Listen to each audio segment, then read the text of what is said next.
आज हम आर्थिक क्रियाओं के बारे में जानने वाले हैं कि आर्थिक क्रियाएं क्या होती हैं और ये कितने प्रकार की होती हैं।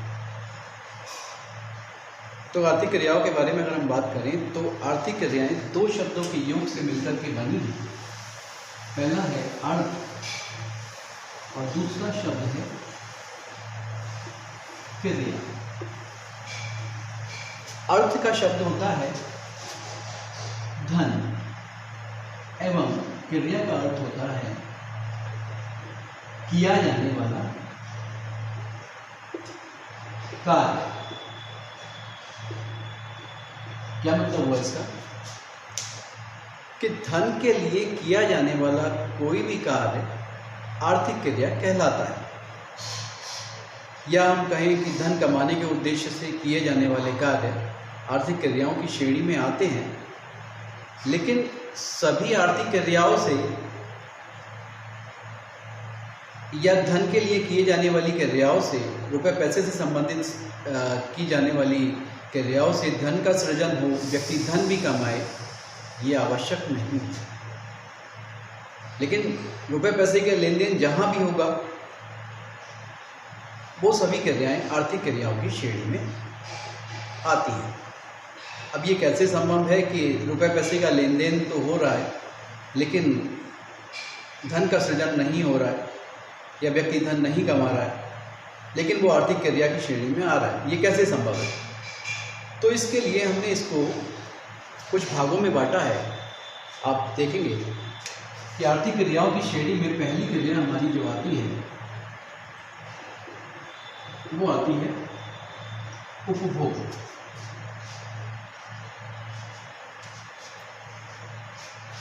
मनुष्य अपनी आवश्यकताओं की पूर्ति करने के लिए कपड़े का, खाने का और अनेकों प्रकार से अन्य चीज़ें वो बाजार से खरीदता है, लेकिन उसका उपभोग वो स्वयं करता है।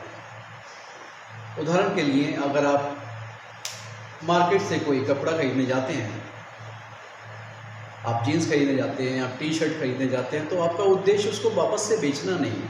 आप उसको बेचना नहीं चाहते, आप उसका इस्तेमाल करेंगे, आप उसको यूज़ करेंगे। फल सब्जी खरीदते हैं आप, तो आपका उद्देश्य उसको बेचना नहीं है, आपका उद्देश्य है उसको उसका कंजम्पशन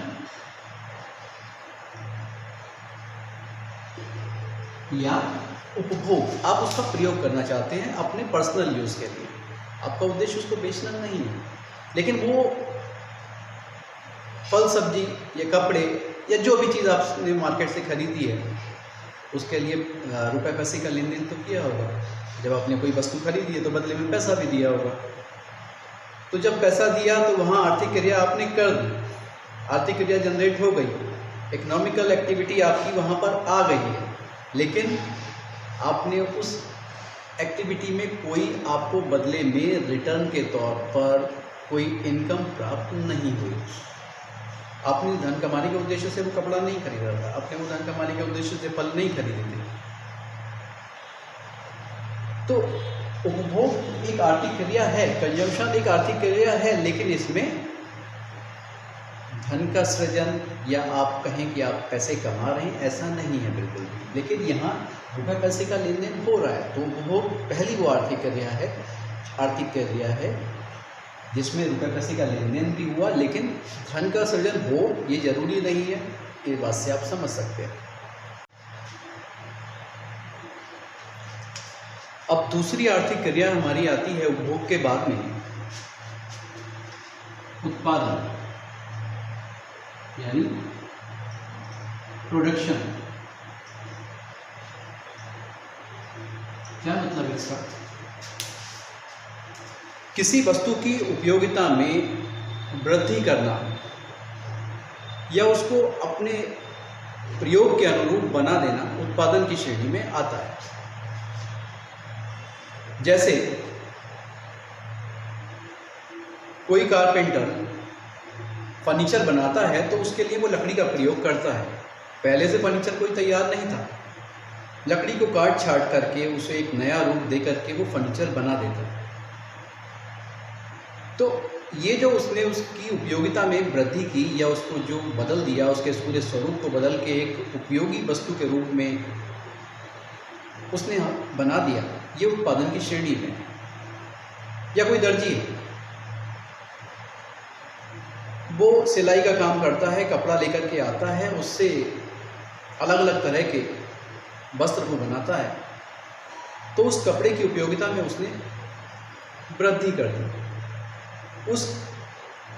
तो किसी भी वस्तु की उपयोगिता में वृद्धि करना या उसको उपयोगी जीवन उपयोगी बना देना उत्पादन की श्रेणी में आता है। और ये एक सबसे उपयोगी आर्थिक क्रिया की श्रेणी में आता है, क्योंकि रुपए पैसे का लेन देन तो यहाँ भी हुआ हो, कपड़ा खरीदा गया या लकड़ी खरीदी गई या मशीनों का भी उत्पादन किया जा रहा है कि उनसे कुछ और चीज़ें बनाई जाएंगी। तो ये सभी आर्थिक क्रियाओं की श्रेणी में आते हैं। तो पहली हमारी आर्थिक क्रिया हो गई यहाँ पर उपभोग, जिसमें हम वस्तु और सेवाओं का उपभोग करते हैं, जैसे अपने लिए खाना, कपड़ा और इन सब वस्तुओं को खरीदना जो हम अपने पर्सनल यूज़ में इस्तेमाल करते हैं, लेकिन उससे कोई इनकम हमारी जनरेट नहीं होती। दूसरा हमारा आ गया उत्पादन, जिसमें हम वस्तु और सेवाओं के मूल्यों में वृद्धि कर देते हैं, उनकी उपयोगिता में वृद्धि कर देते हैं, ताकि हम उसे आगे बेच करके हम उनसे लाभ कमा सकें। लेकिन जब तक वो बनेंगे ही नहीं, तब तक कैसे वो आगे सेल होगी या कोई उपभोक्ता उनको प्रयोग कर पाएगा, वो संभव नहीं है। तो उत्पादन हमारी दूसरी आर्थिक क्रिया है, जिसमें वस्तुओं की उपयोगिता में हम वृद्धि करते हैं। इसके बाद तीसरी हमारी जो आर्थिक क्रिया आती है वो आती है विनिमय। विनिमय या इसको हम एक्सचेंज भी कह सकते हैं।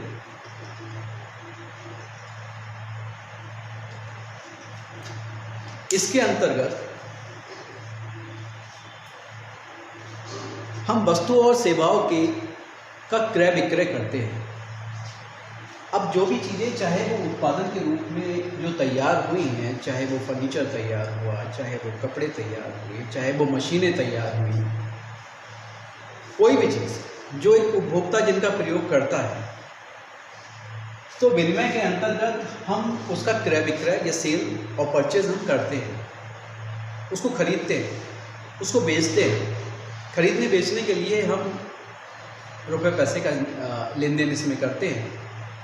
तो ये तीसरी हमारी आर्थिक क्रिया हुई, जहाँ पर रुपए पैसे का लेन देन हो रहा है, आर्थिक क्रिया हो रही है, जिसका उद्देश्य क्या है, वस्तुओं को खरीदना और बेचना। तो ये तीसरी हमारी आर्थिक क्रिया हो गई। इसके बाद नेक्स्ट आती है निवेश।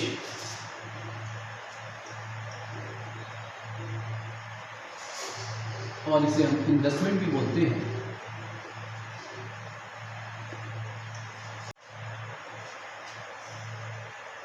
अगली आर्थिक क्रिया हमारी निवेश है, यानी कि इन्वेस्टमेंट। इसके अंतर्गत हम भविष्य के लिए इन्वेस्ट करते हैं, पैसा लगाते हैं। अब कैसे? अब मान लीजिए कि एक सिलाई मशीन है जिसके द्वारा कपड़ों का उत्पादन किया जाता है या कपड़े सिले जाते हैं, और एक सिलाई मशीन बनाने वाली कंपनी सिलाई मशीन का उत्पादन करती है। अब ज़रूरी नहीं है कि वो जो सिलाई मशीन उन्होंने बनाई है वो एक ही दिन में सभी बिक जाएं। जो उन्होंने उत्पादन किया है वो पूरे साल भर के हिसाब से उन्होंने उत्पादन को बनाया होगा या 6 महीने के हिसाब से स्टॉक को रखा होगा। वो धीरे धीरे बिकती चली जाएंगी और आगे उनसे जो भी व्यक्ति उन्हें खरीदेगा उनसे वो कपड़े बनाएगा और आगे सेल करेगा। तो अप्रत्यक्ष रूप से ये मनुष्य की आवश्यकताओं को कहीं ना कहीं संतुष्ट कर रही है कि जिस दिन भी ये सिलाई मशीन का जो उत्पादन हुआ है वो आगे बिकेगी, तो ये मनुष्य की आवश्यकताओं की ही पूर्ति करेंगी। और एक आर्थिक क्रिया यहाँ भी हुई, इन्वेस्ट हमने पैसा किया है भविष्य के लिए, कि जो भी हम उत्पादन कर रहे हैं जरूरी नहीं है कि सारा का सारा हमारा आज ही बिके। जो भी प्रोडक्शन हुआ है हमने उसे स्टॉक करके रखा है, जैसे जैसे रिक्वायरमेंट आती जाएगी हम उसे बेचते चले जाएंगे। तो इन्वेस्टमेंट हमारी एक आर्थिक क्रिया है और अप्रत्यक्ष रूप से कहीं ना कहीं ये भी हमारी मनुष्य की आवश्यकताओं को संतुष्ट करती है।